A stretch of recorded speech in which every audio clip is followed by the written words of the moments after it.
બીજી બાજુ આપણે વાત કરી સાબરકાંઠાની તો સાબરકાંઠા સહિત રાજ્યભરમાં સ્થાનિક સ્વરાજ્યની ચૂંટણી જાહેર થઈ છે અને ત્યારે આજથી સાબરકાંઠા જિલ્લા પંચાયત તાલુકા પંચાયત તેમજ નગરપાલિકા માટે ભાજપ વતી ચૂંટણી લડનારા ઉમેદવારોની સેન્સ પ્રક્રિયા શરૂઆત કરાઈ છે,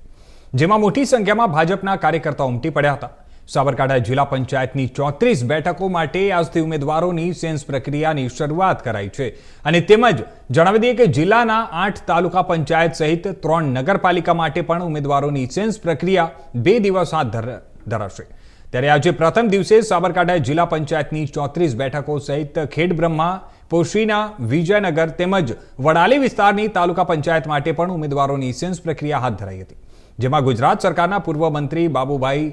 બોખરિયા સહિત ગાંધીનગર શહેર પ્રમુખના 2 જૂથ થકી મોટાભાગના ઉમેદવારોની સેન્સ પ્રક્રિયા હાથ ધરાઈ હતી, જેમાં સાબરકાંઠા જિલ્લા પંચાયતની 34 બેઠકો માટે 50થી વધુ ઉમેદવારોએ હાજર રહ્યા હતા અને જો કે હજુ સાંજ સુધી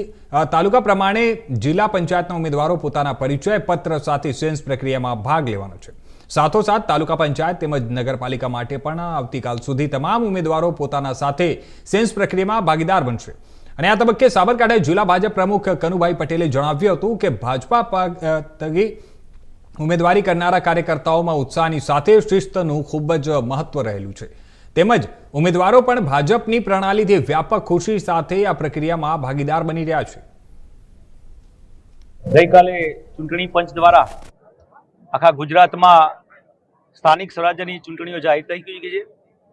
તેના અનુસંધાનમાં આજે સાબરકાંઠામાં ઉમેદવારોને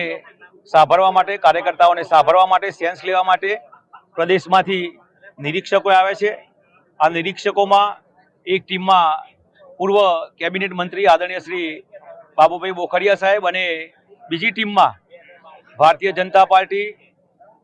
ગાંધીનગર જિલ્લાના અધ્યક્ષ આદરણીય શ્રી આશીષભાઈ એ અહીંયા ઉપસ્થિત થયા છે।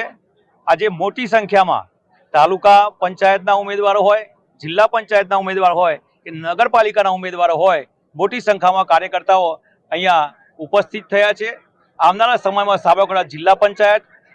સાબરકાંઠા જિલ્લાની 8 તાલુકા પંચાયત અને 3 નગરપાલિકાઓની ચૂંટણી